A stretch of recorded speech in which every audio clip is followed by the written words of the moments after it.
Hello, everyone's Forest Focus. Nottingham Forest beat Millwall 2-1 tonight in a game that wouldn't have looked out of place in a Sunday league.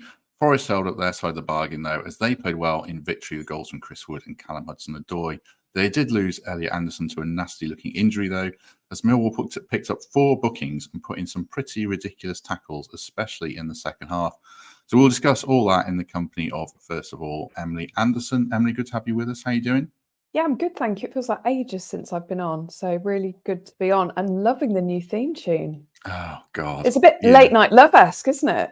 It doesn't fit my mood after watching Millwall's tackles, and it's certainly divided opinion, to say the least. But it's here to stay for now. So, yeah, well, here to stay. I'm on board with it. Mark Sutherns is back with us. How you doing, Mark? Yeah, not too bad. I guess to mimic Millwall's tackling, it'd have to be industrial music, really, to see us in, I would say, or agricultural, basically. I mean, my word. Yes, I'm good. I'm just happy that we only came out with 1 walking wounded, having watched that. That was pretty terrifying at times, but impressed particularly with the first half.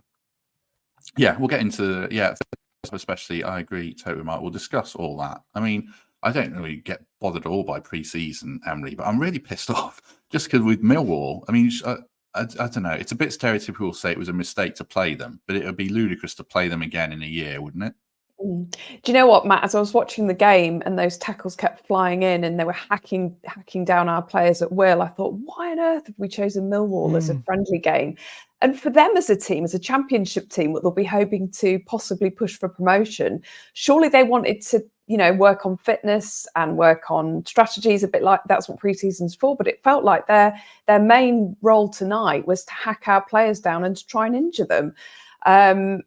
And yeah, I'm so disappointed for Elliot Anderson. I hope it's not serious because, we saw him on the field with Morgan Gibbs-White. And I know you were talking on the podcast yesterday about the potential of those two playing together. So, yeah, really frustrating. But I felt like particularly the first half for Forest was really, really solid. And I'm glad that we got 2 goals. Shame to have conceded 1. That was a bit of a sloppy mistake from Nico, but I forgive him for that. And I'm glad we got away. Well, we finished with a win because actually I just can't bear the thought of Millwall equalising late on because their fans would have just been unbearable. I mean, that's all you could hear for the whole match, isn't it? So yeah, but really good run out for the lads. I just hope Anderson's okay. I mean, I hate the word snowflake, but am I being a bit of a snowflake, Mark, about the way Millwall went about the game? Not at all. I mean, next season we might as well play Slade Prison 11. We'll come out with a more cultured opponent, I think. One for all the Porridge fans out there. That's probably just no one's old enough to know that reference, apart from me. But yeah, I mean, it was crazy. I couldn't believe what I was seeing. And obviously we picked up 1 booking, but it was every challenge I was wincing. I tell you what, as well, at the end of the first half, did you see the bit where Hudson-Odoi and Gibbs-White were doing little showboating? I was like, don't do that. Don't do showboating. They'll kick you up in the air if you do that. And I partly think that might be behind it. It's always like, did Neil Harris say at half-time, don't let them do that, get into them a bit more? And I'm like, because second half it got worse, didn't it? Yeah. And it's not what you want, is it, pre-season? I mean, Nuno, we couldn't see, but Nuno was apparently livid on the sidelines, and I'm not surprised. You know what? With Milinkovic, sorry, Emily, with Milinkovic on the pitch, I was somewhat disappointed that he didn't get involved and start, going in himself. He kept himself very much out of the aggressive stuff, which is probably wise. But the size of him, I was like, I wouldn't be messing with him if he got involved. I actually thought our players handled themselves really well, actually, and didn't rise to it necessarily. And Nuno did tell the Millwall players off from the side of the pitch because it's just not on, is it? It's like they were playing like they were fighting a relegation battle, not a pre-season friendly in July. Yeah, based on what we saw, they could be, to be fair. Let's face it, they weren't particularly impressive with the ball, were they? So. No, true. I've just seen I put the wrong team on the thumbnail, so I'll amend that afterwards. Sorry, everyone.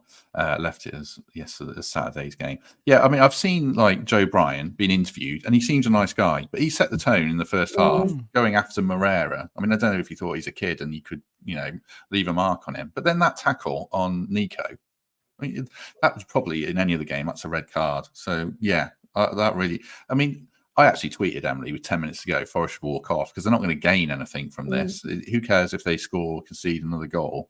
Is that a bit silly or not?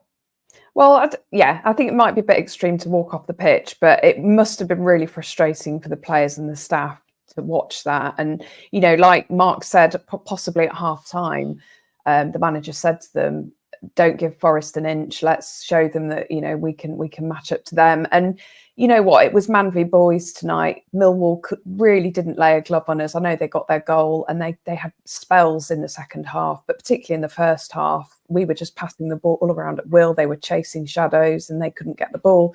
So their only thing they could really do was to start hacking our players. But yeah, it's disappointing, isn't it, that our main focus tonight is talking about how dirty Millwall are. Yeah, and Anderson as well going off, Mark. Lewis texted me during the game and said, you know, oh, it's never good when you see them testing the knee in terms of can they put any load on it at all. I've seen players go off with those injuries and they'd be out for a very long time. So it's going to be an anxious wait, certainly. And he was looking bright again, wasn't he? Yeah, what was interesting about him in the first half was how he played and how he was coming in field a lot. There's obviously some tactics at work there when playing him. He played a very different role to Hudson-Odoi, who would tend to stay wide and get chalk on his boots. Anderson was basically, when Wood came deeper, he was coming in field to support Wood, allowing Gibbs-White to wander a bit more, wasn't he? And Gibbs-White was getting on the ball in some lovely positions. And then when the ball was being played forward, it wasn't just Wood centrally. Anderson was close by him. And that looked really nice. It looked like it was working, and the combinations in midfield were coming together. And Anderson was a part of that as well. So the flexibility that Anderson gives us, there isn't an obvious role where you think that's where he's going to play yet, but it's pretty clear his versatility gives us quality in a lot of positions. And obviously, I think Nuno's already seen something he can do with Anderson in terms of if you played wide, he can come narrow and support the striker, which at times we need that, don't we, when Gibbs-White's not there in the 10. Yeah, we were really bright throughout that first half, Emily, I thought. I mean, I noted down the midfield three. They seem to combine really well. We've discussed Sangare and we've discussed Danilo a little bit, but Dominguez really put his hand up as well in the first half, I thought. Yeah, he got a lovely assist, didn't he, in the first half? Beautiful through ball from Morgan Gibbs-White. I thought that the first half, like I've said, we controlled things. We controlled the game, the midfield particularly. Matt Turner had nothing to do. I don't think they even had a shot, did they? Let alone a shot on target. So yeah, it was really good to see. And I was really pleased with Chris Wood getting his goal. And I felt like the first half compared to the second, we were missing that central striker. Because I don't think Wang was massively effective in his role other than picking up a yellow card. So yeah, no, it was a really, really solid first half performance. And for me, the standout was Morgan Gibbs-White because he was given that freedom to move around. Yeah. Morgan's interesting, Mark, because I mean, his performance was good, but he was doing season flicks and tricks. And I know you've got a stat on him. I'm just shoehorning in here because I wanted to discuss in terms of his influence around shots on target. I don't have it ready. Hold on. You don't have it ready. You can get Phil, it. We can come back to you. Are you referring to the one I sent in the WhatsApp group, basically? Yeah, just in terms of, his rate of shots on target is actually really low compared to other players in his position, and how he influences games is going to be so important. I mean, I'll throw it to Emily just first. What did you make of Morgan? It looks like a pre-season performance where he's trying a lot of stuff, but obviously he's going to be a key player for us anyway. Yeah, no, I thought it was really good actually. Like I say, he set up the first goal, didn't he? You could tell he was enjoying himself, doing his showboating, and maybe he was sort of throwing his weight about a bit because of the attitude of the opposition. But he's had a relatively quiet pre-season so far in the first couple of games. So I think he's kind of moving at that pace where he's just building and building, hopefully to be sort of full throttle in a month's time when the Premier League kicks on. But no, I thought he had a really decent game, but maybe Mark's stats will tell me otherwise. No, he had a good game. I mean, he had his best game in the pre-season. I think that, up until this point, I've been disappointed with what I saw from him in terms of fitness, but he looked a lot sharper tonight. And maybe that had something to do with the fact he was able to wander with the way the formation was working and giving him freedom. There was a lot of fluidity, wasn't there, between the midfield three, Gibbs-White and out. I thought it was really good with Anderson as well there. It just seemed the passing was really snappy, the movement was there, people were looking for each other without thinking about it. There was like a lot more pace to our passing than we saw last season. So I think we've definitely worked on that, as in 1-2 touch passing get rid of it quickly, move, a lot of movement. And Gibbs White relishes that. He did try and embroider some of his stuff, shall we say, with some outside of the foot passes that sometimes aren't necessary. When it comes off, it's amazing, but obviously when it doesn't, we're giving away possession. And actually that stood out tonight because we kept the ball really well, apart from when Gibbs White tried something a little bit more risky. I like it in him, but perhaps he chose the wrong occasions tonight. But overall, his contribution was better. We need a big season from him. Right, he needs to take that next step up. He wasn't on the plane to Germany, and many think he should have been. And one of the reasons why he wasn't was his goal output. Gemmo was co-commentating today. He called him a striker as well, didn't he? I think today he lambasted Gibbs White for not getting 10 goals. But he's right. We need 10 goals from Gibbs White next season. He's got 5 in both his seasons for us in the Premier League so far. He needs to double that, and when he doubles that output, that's when he starts breaking into the England side. And obviously that's his goal. But we need 10 goals from him. And if we get 10 goals from him, then our push up the table will be all the better for it. Sangare looked good again. I know we discussed him at length, but I feel we should, because he looked good again tonight, I thought, Emily. And like Mark says, that link, that one touch, popping it around, passing. Again, I know it's pre-season, but it wasn't played like pre-season. No. So I think we should emphasise it. And this is just what we want from him. This is just what we've been crying out for. I spent most of the last season when he played slagging him off, and I got a lot of flack for that. But I've always said there is a player in there. We know there's a player in there. We just need to see him perform for Nottingham Forest. And so far this pre-season, he's done brilliantly. I went to watch the Chesterfield game, and he was a standout player for me in that game. And I'm just really pleased that he's clearly starting to settle in. He looks fit. He looks sharp. He's playing that defensive midfield role that we know he can play. I just hope he can keep pushing on, and then the way he's performing in pre-season, translating that into a Premier League game and consistently performing like that is what we want from Sangare. So I'm full of praise for him, really happy for him. People have accused me of not liking him. It's nothing like that at all. I just know there is a player in there, and last season we didn't see that potential. So hopefully this is the sort of the start of his Nottingham Forest career, hopefully.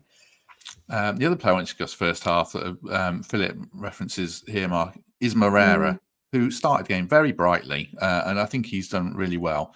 A couple of people saying, he could push Nico. Should he take his place in the team? It wasn't Nico's best night at all. He was caught out for a goal. I clicked on the wrong comment there, but yeah, hopefully Anderson's all right. What did you make of Moreira, and what do you make of that right-back position? Because I would still fully be behind Nico. I think it's very early to be leaving him out, but what's your take on it, Mark? My take is we've got ourselves, obviously, a star for the future, potentially. He's 18 years old, and we don't want to be throwing him in too early. But what I would say, he doesn't look out of place at all, does he? He looks comfortable. He looks like he's got the physicality to cope. If he coped tonight, then that was a pretty good test of his physicality, let's face it. I think all the ingredients are there. Defensively, we're yet to see him tested. He was up against Watmore tonight, who is, as Gemmo said, a seasoned championship player, but he's going to face slightly better opponents than Duncan Watmore when he starts his Premier League career. I don't think we can say he's going to push Nico. Nico was our best player over the last 3 months last season. Let's not forget that. He won Player of the Month, I think, month after month at the end of the season until the injury. He was caught out tonight, and he shouldn't have been. But Nico is still a right-sided fullback or right-sided wing-back, in my opinion. But what we've got in Moreira is someone who can come in and looks like he can cope and do a job. Yeah, I mean, and Nico, he did get caught out in the other game as well, but obviously Murillo got caught out in the other game previously. So do you read anything into, I guess, a lack of concentration in pre-season, Emily? Is that it? I just think not quite, possibly not quite firing on all cylinders. But for me, Nico's position as right back, right wing back is cemented in place. As far as I can see, Moreira is showing flashes, isn't he? And I think, again, like Mark said, he's certainly one for the future. But again, Murillo made a mistake in the last game to give away a penalty, but I'm not too concerned about that at all. I feel like I didn't see enough of Milenkovic tonight to form an opinion. He just looked massive, and he looked quite confident and calm on the ball. I say worryingly, because I know what it's like being a Forest fan. It's all looking good, isn't it? It's all looking like it's all ticking along quite nicely with no dramas, apart from the potential Anderson injury. and we're playing decent football and fluid passing and sharp, probably where we should be for this time in a pre-season. I tell you who else looked quite good, Mark, again, was Abbott. I know I bemoan Millwall's approach, but someone left one on him. I can't remember who it was. He got booked at the end. But he's done well, hasn't he? Potentially a fifth choice centre-back backup option. Yeah, I think we said before though. I do still think we need another buy there if we're gonna dally with three at the back. Then we probably need a bit more depth. Abbott's not ready yet, but he's again showing lots of potential. This would be a huge kind of step in his development. But going out with the team on this tour and playing all the pre-season matches so far, that's probably a dream scenario for him. So fair play to him. He's taken his opportunity. He has impressed, and again, like Moreira, doesn't look out of place. But it's a big step. It's a big step to the Premier League. So I wouldn't want to be relying on an 18-year-old to back up our centre backs. I want a bit more depth there. Do you think the way Nuno's going about these games, Emily, is quite a large chunk of the first half teams look more like the team that he fancies? Obviously, Milenkovic played tonight, but second half we saw O'Brien in midfield, Omobamidele, and I don't think they particularly did themselves any favours when Millwall hit the bar. Again, Nico got caught out there, but no, Nico did really well there. Sorry, Nico did really well. Yeah, but the lads skipped past both of them. Do you think Nuno kind of is edging towards the first half teams with a couple of exceptions of who plays tonight? Yeah, because obviously you'd put Nico in that first half team. I know Hudson-Odoi, Milenkovic and Hudson-Odoi obviously came on as a sub for Anderson. Yeah, it is looking more that way, isn't it? I thought Elanga was quite bright actually in the second half, but it looks like if we're going to work on the basis that Nuno's going to settle with a back three for most games, Elanga's probably the fall guy, isn't he? And the bench option, unfortunately. But yeah, I think he's starting to realise who his 11 is. But for me, I think the big question is who's going to be his number one, whether it's going to be Matt Sells or Miguel, and I still can't quite decide what he's going to do. I thought Matt Sells did all right tonight, actually. He made a couple of really good saves, didn't he? So, yeah, that's the only question mark for me is who's going to be between the sticks. Obviously, I don't think it'll be Matt Turner, but I think it's between Sells and Miguel. Oh, I think it's going to be Miguel. I don't know. Do you? Yeah. I don't think Sells covered himself in glory for that goal. They're quite awkward, those ones that are so close to you to get down to you. But I think the problem, that's what I thought actually. And I'm wondering if that went in and it was Turner in goal, he'd probably face a lot more criticism. And I noted down, could Sells have done better for their goal? But then he did keep us in it towards the end with a couple of decent saves. But yeah, why buy a 6'8" goalkeeper if you're not going to use him?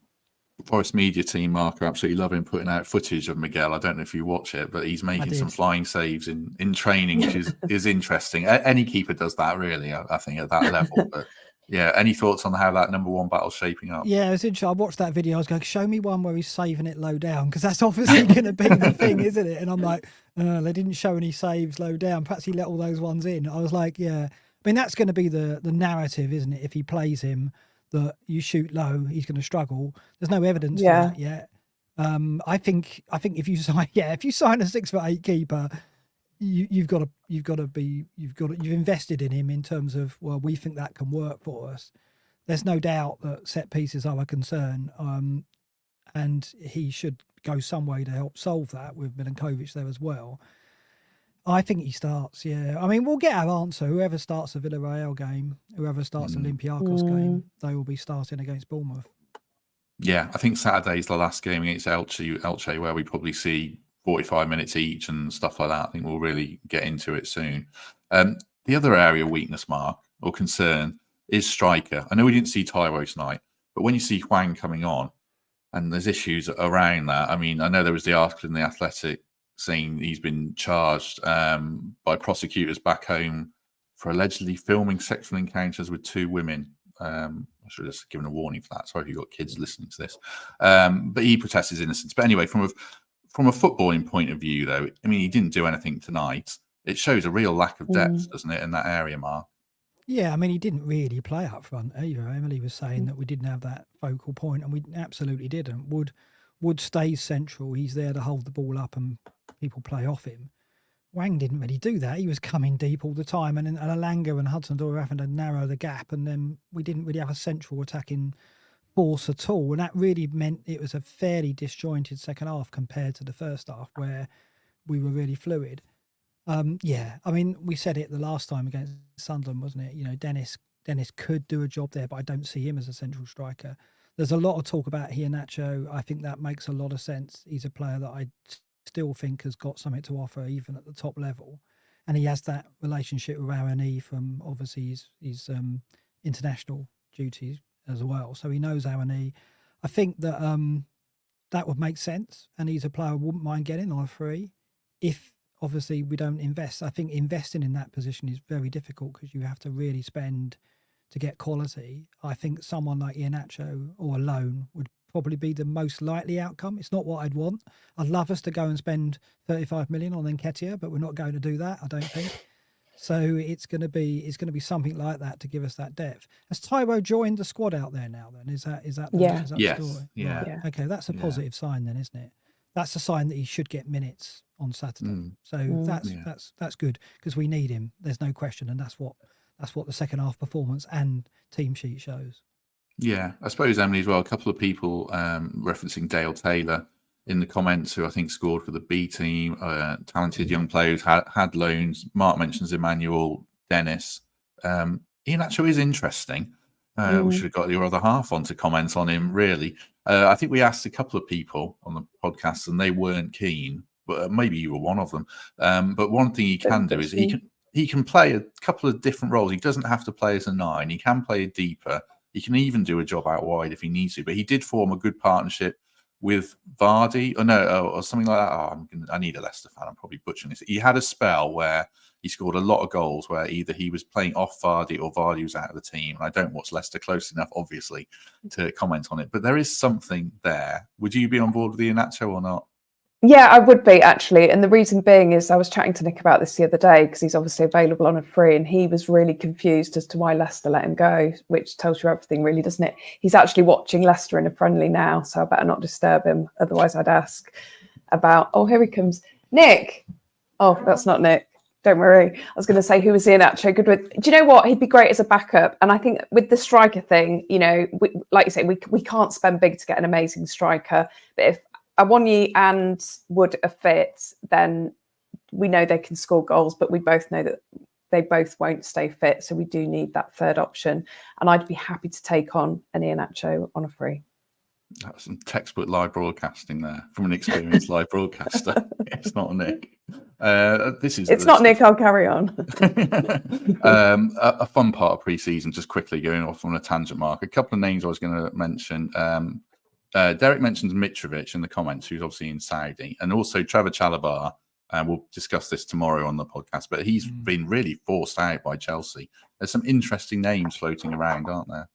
Yeah, Chelsea want 30 for Chalobah, don't they? 30 to 35. I don't think we're going to do that on someone who perhaps wouldn't get in our first two. If we pay 4 at the back, then this if we sign a centre back, they're not going to be first choice unless we go forward for a 3 at the back. I thought today was interesting in that we started with the 4, didn't we? And we played very well, I think, in midfield. We looked to have the numbers in midfield and the movement. So I kind of think that first half performance, the first half lineup was the first time I think there's been a big difference between the first and second half in terms of the quality and the proximity to what our first 11 will be against Bournemouth, in my opinion. I wouldn't be surprised if we continue to go back to 4 at the back in the next game and we see that going forward and we perhaps phase out the 3 at the back as a secondary tactic. I think that Nuno, what he saw in that first half was close to what he imagined he's going to start with, and maybe if Anderson's not going to be fit, that will change that, because Anderson gave us that little bit of extra numbers in midfield, the way he pushed inside as well. But yeah, I think that I think it's necessary that we add more depth to the back if we're going to use that 3 at the back situation. Chalobah would be lovely.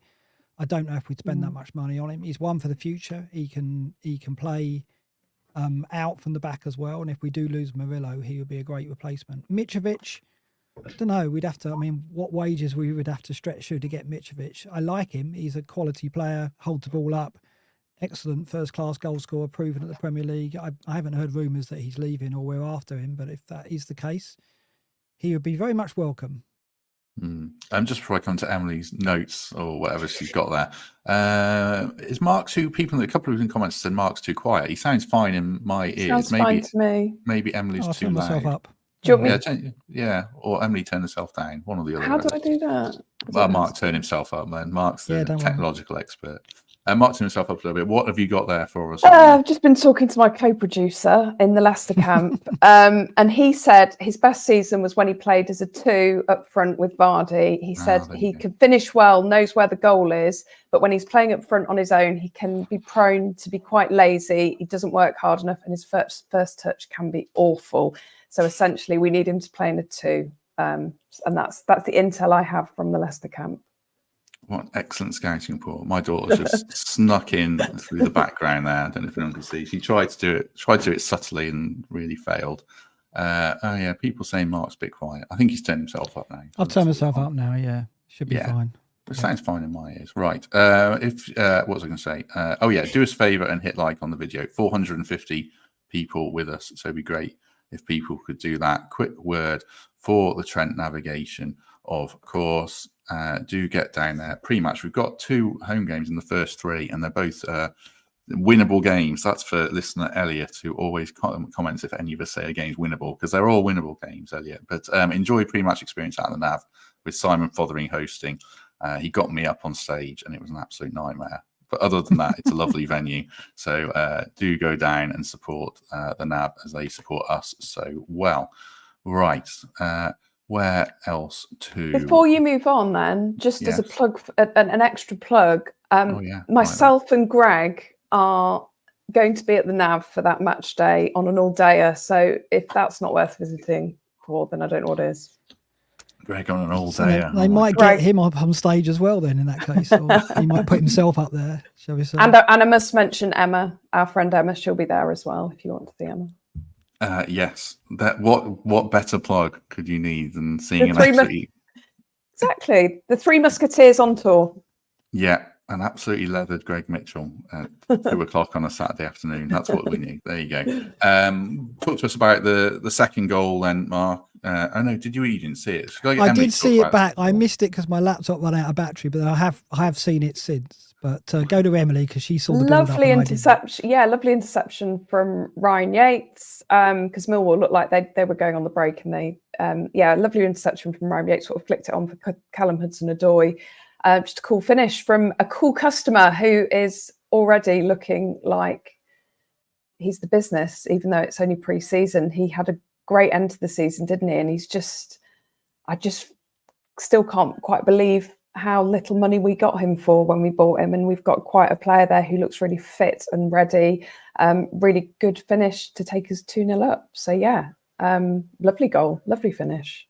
Yeah, I mean, Emily makes the right point there, Mark. He looks like he could have a really big season. I know his game is predicated a lot on doing, the near impossible very well, but he looks in the right shape and right mindset to do it, doesn't he?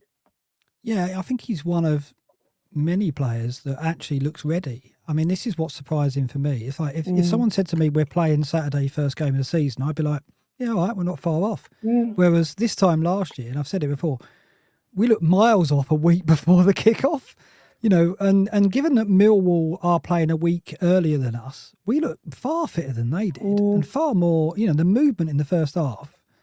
So Hudson-Odoi, absolutely looks lean and absolutely fit. But Danilo as well, Dominguez, Elanga, Sangare, there's players all across the team that look ready now, and yet there's still 2 to 3 weeks to go. So I think we can be very happy with the preparation so far from a fitness point of view, more so than I've seen in previous seasons. Interesting, fun names continue to come in. Are they coming in from our recruitment team or from the comments? The comments. Well, Fulkrug keeps coming up, the German striker who's 15 million, and he's really good. But I would have thought if we could get him, we'd be in for him. So I know I get to see that popping up in my Twitter mentions quite a lot. So he's interesting. But do look in good shape. Any thoughts on any of the players that we've missed that stood out, Emily? I feel like we've covered most of them, but the second half got completely overshadowed, I felt, just by the way Millwall went about it, and I found myself not really watching the individuals quite much, but I did think Abbott stood out for me. But anyone else? Have we mentioned Ryan Yates? I think he did really well in the second half.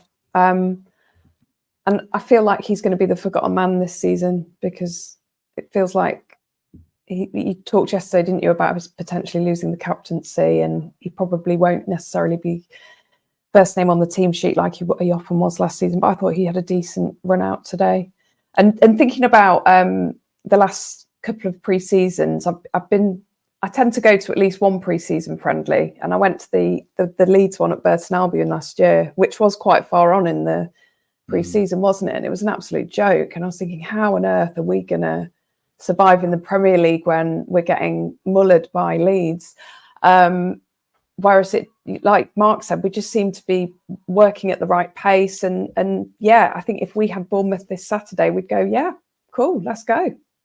I'll throw the same question to each of you then, because that midfield debate was interesting, and I did stick my hand up for Sangare and then Danilo and then Yates. But someone put a thing in my Twitter mentions that I mentioned WT analysis on here quite a lot around the numbers for players, Mark, and Yates obviously has his flaws, but some of his numbers for what he's good at and what he does in his role are actually good for very good for a Premier League midfielder. So if I was asking, I'll ask Emily this as well, but asking you to rank that defensive midfield position as a 6 from what we've got now, of I'll say the 3, Sangare, Yates and Danilo, what would your order be? I don't see Danilo as a 6. I think the more I see of him, the more I think he's going to be an 8 in that position, an 8 or a 10 further forward. I think in a 6 he is not disciplined enough. He's a bit careless with his passing. Yates is our best backup to Sangare for me, no question. But I think what we saw in the first half was a clue as to what Nuno wants, and that is highly technical players on the pitch. And that, unfortunately, will never be your Ryan Yates. But what Ryan Yates will give you is the effort, the work rate, the tenacity, and the determination. And in some matches, we will need that. But I don't think he's in that first 11, because Nuno will want 1 to 11 technical players comfortable on the ball, who can distribute the ball quickly and efficiently. And Ryan Yates is okay at that. He's definitely at a level where he can get by, but Nuno wants more than that. He wants highly technical players. And I think that was what I took from that first half, is Dominguez, Danilo, Sangare, Gibbs-White and Anderson are all players that are good on the ball, good with movement, and can do 1 or 2 touch passes very, very quickly and efficiently. I wouldn't put Yates into that machine and expect it to work as efficiently. And that's the issue, I think.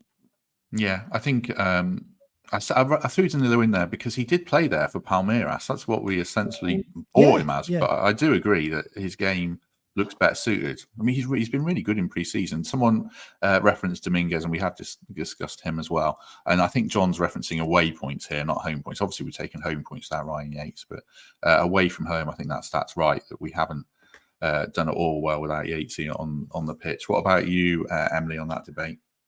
Yeah, and some of the comments suggesting Yates will play a part. He will 100% play a part. And a couple of people saying he'd be a really good bench option, and he would. He'd be the man we bring on in 70 minutes, maybe when the game's tight and we need him to break up play and sort of cause some problems for the opposition. But for me, I think Sangare is Nuno's first choice. I think that's who he's working towards, and we've seen that evolution of Sangare.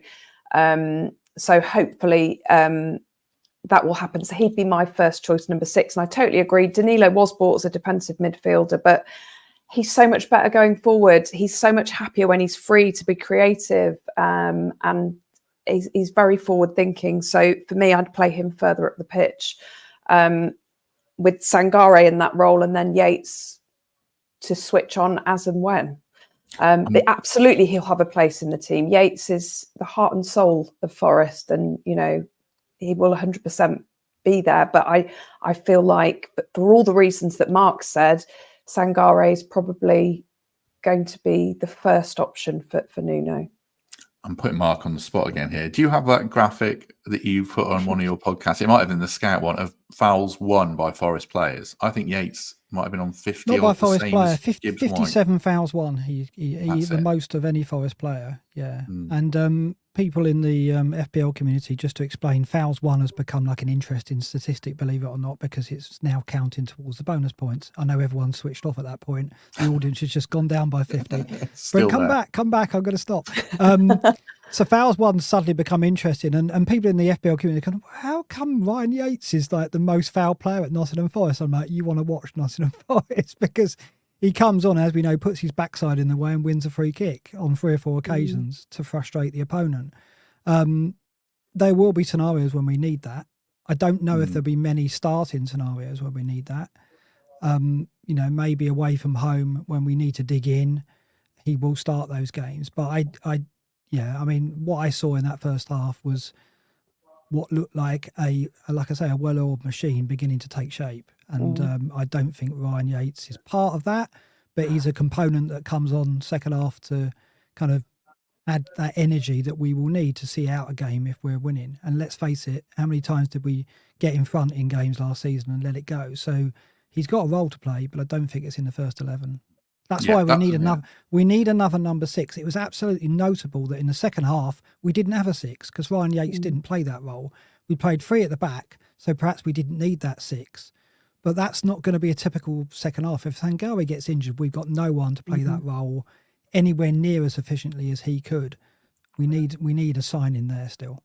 Yeah, that was why I referenced fouls won, because that's what he's good at. And if you're winning a game 1-0, and hopefully we'll be doing that more often this season. I think that's where he really does come into his own. Dan puts a comment up here about, he's right, you can't have 11 technically great players together and have it be a success. But I think Sangare looks like he's doing both sides of the role thus far.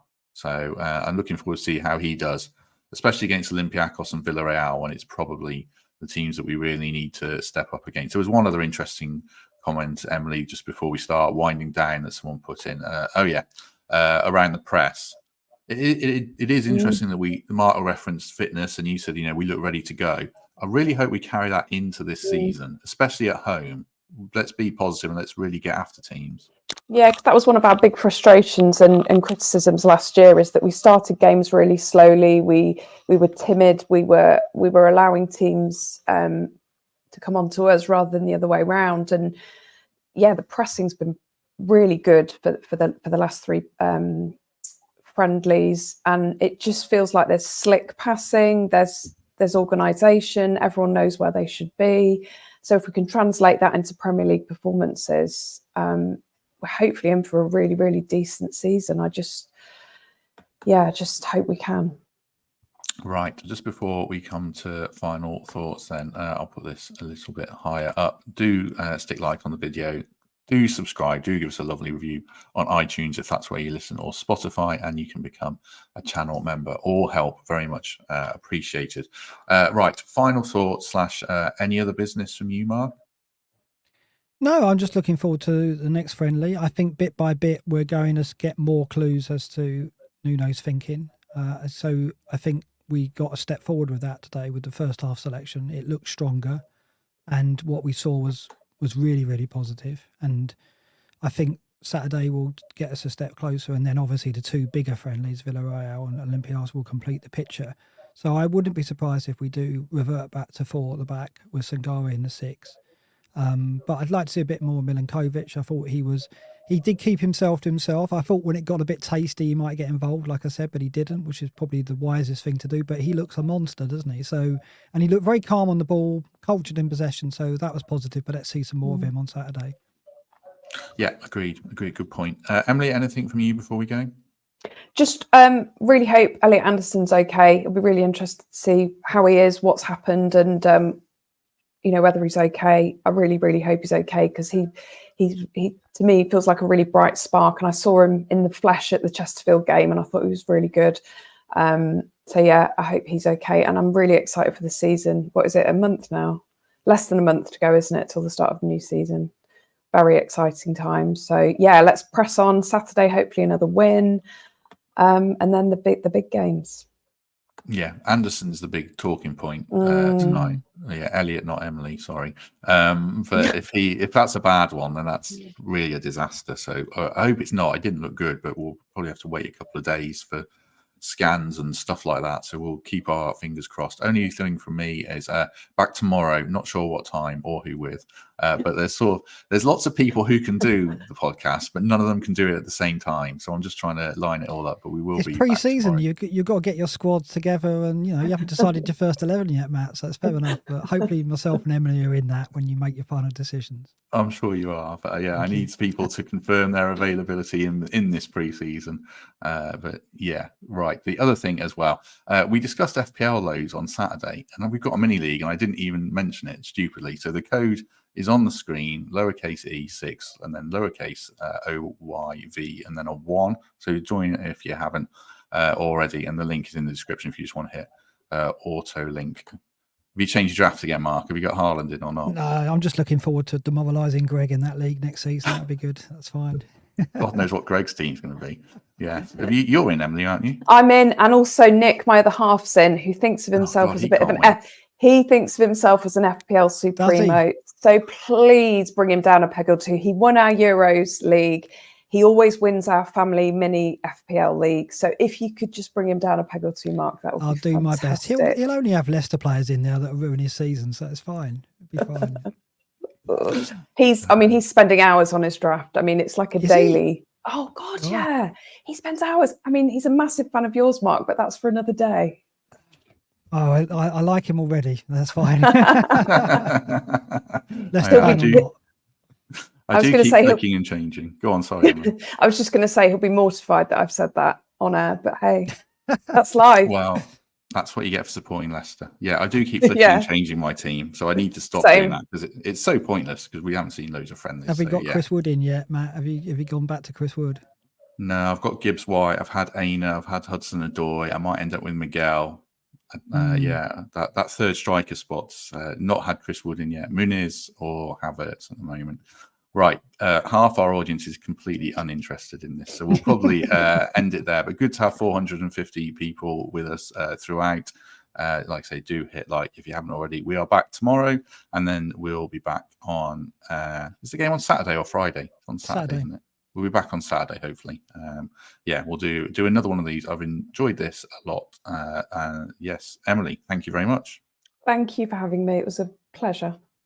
It was good fun. I feel it's quite cathartic. I was absolutely raging at the start of Millwall, but I feel much more chilled out now, 42 minutes in. You're zen. Pretty much. Cool, I've had a haircut as well. I know you're looking good. I noticed, yeah. Haircut, beard trim, looking fresh. I was looking really rough on Monday. I did one of those awful TikTok videos where you zoom right in because that seems to be the fashion. But it was. Hold on, you're doing TikTok, Matt. You Snapchatting as well, are you? What's going on? Not Snapchatting, TikToking, if that's a thing. Wow. Okay. Matt, you're a similar age to me. No, you're a similar age to me. We're too old for TikTok, I think. I feel like I'm too old for TikTok. I'm too old for TikTok. No, I feel like I am. I'm older than you, and I feel like I'm too old for TikTok. I'm so old. This isn't going to be a joke. That sounds like the kickoff for a joke, but I'm so old that I forgot how old I was. It's my birthday soon, and I got the wrong age. So I'm actually getting a year back in a couple of weeks. So that feels slightly better. You'll forget your way home next. That'll be the case, mate. That'll be like no, that's Greg Mitchell. Yeah, well, he found his way home eventually. Yeah, but that's for another reason, isn't it? Drink orientated. Exactly. Nothing to do with his age. Oh, well done to everyone. Someone put in the comments. Why does Matt always say we're ending now and then we're still going 15 minutes later? We are still going. Yeah. I know. Last thing I was going to say was well done to people who donated for Laura's fundraising thing. I saw her tweet and she was like, oh, it's really good how we got more money. And there were loads of people who donated from listening to this podcast. Oh, that's nice. Yeah, well over 100 quid. So yeah, that's really good. Brilliant. So well done to everyone who chipped in. The link for that is on Monday's episode if people want to do that. So yeah, right, having rambled on for a good 10 extra minutes there like normal, we shall leave it there. Don't need to thank Mark and Emily because they've already done that, and they've cemented their place in the first 11, of course, already. Yes. Exactly. Barring any injuries in the pre-season friendlies, we're in, Emily. All right. Just don't play Millwall. We'll be all right. No. Yeah, barring any horrific tackles from members of other podcasts to take you out. Yeah, exactly. Right, good to have everyone with us. Hopefully we shall see you tomorrow, but if not, we shall see you soon.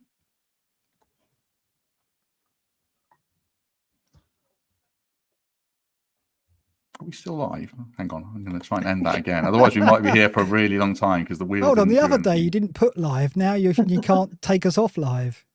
I don't think I can. It's just spinning.